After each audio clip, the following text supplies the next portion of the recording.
welcome again to All Saints Anglican Church Online. My name is Phil Brown, I'm the vicar here, and from wherever you're tuning in around Australia or the world, or Moree in particularly, it's great to have you here as we continue looking at John's Gospel together.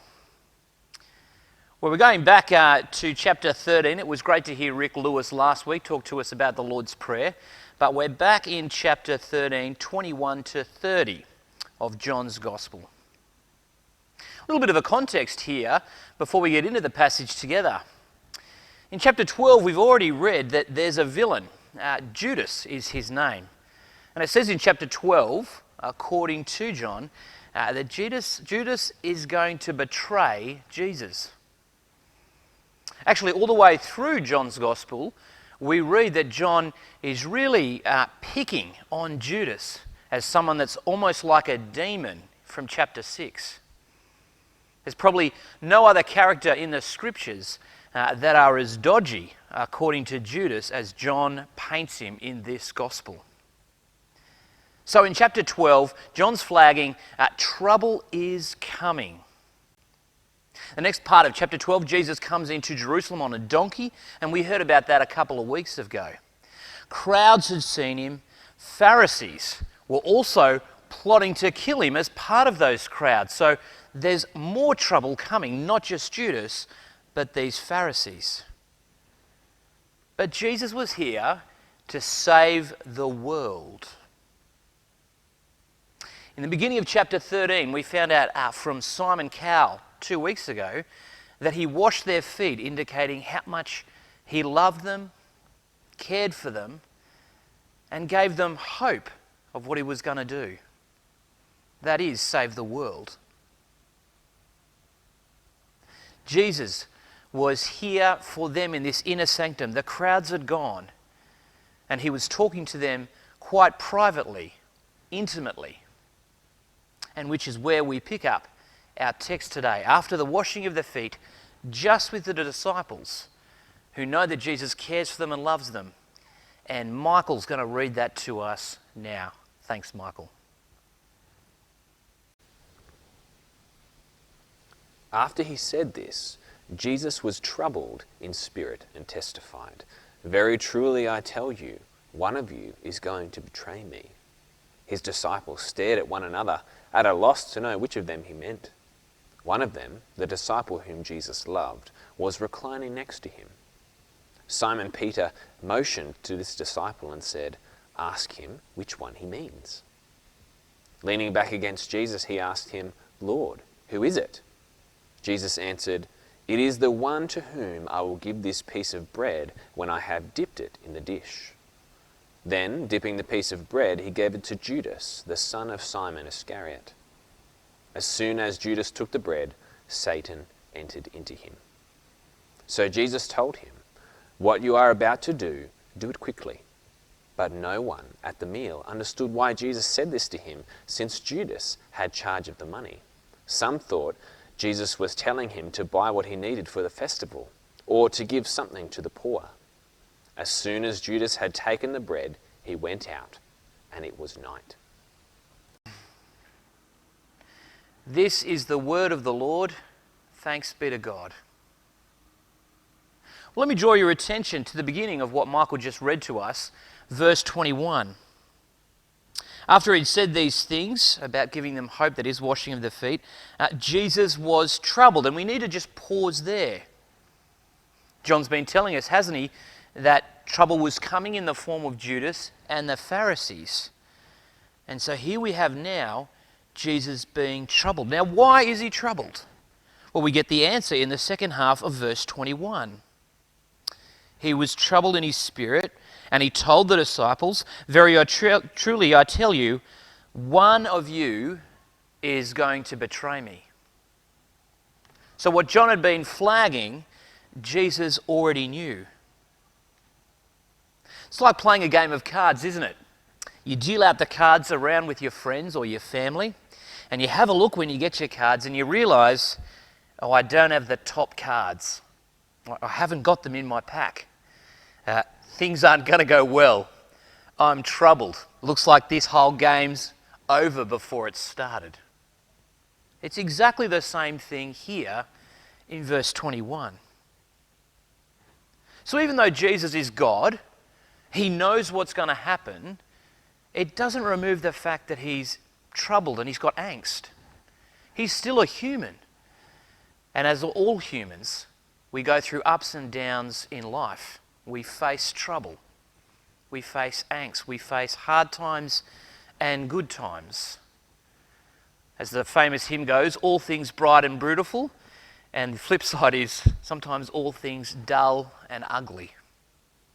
And here we have this dull and ugly.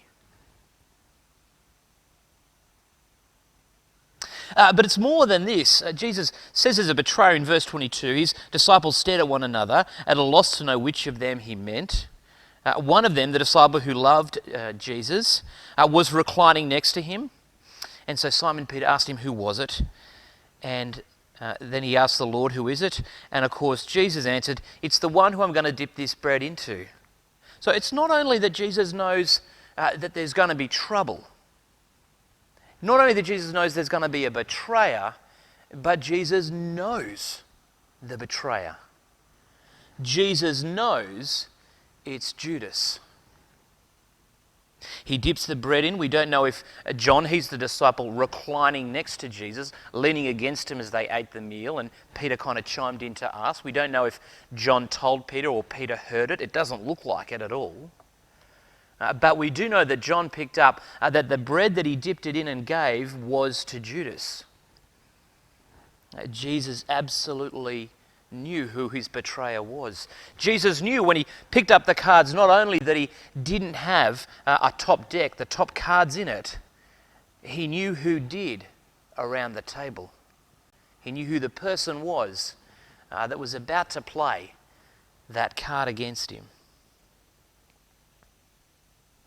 The disciples were completely ignorant of this. Verses 22, we just read that. They had no idea. John's been flagging for us in the Gospels, but again, the disciples missed it. It's a big theme in John's Gospel, the disciples missing things. They miss the prophecies from the Old Testament. They miss the significance of the signs that Jesus performed, his miracles, that they pointed to him as the Messiah, the Saviour, the Son of Man. And here they miss this betrayer Judas. His duplicity was sensational. He'd fooled every one of the disciples, but he couldn't fool Jesus. And then in verse 27, we get something rather shocking. Something quite amazing. Let's read it together again. As soon as Judas took the bread, Satan entered him, and Jesus told him, what you are about to do, do it quickly.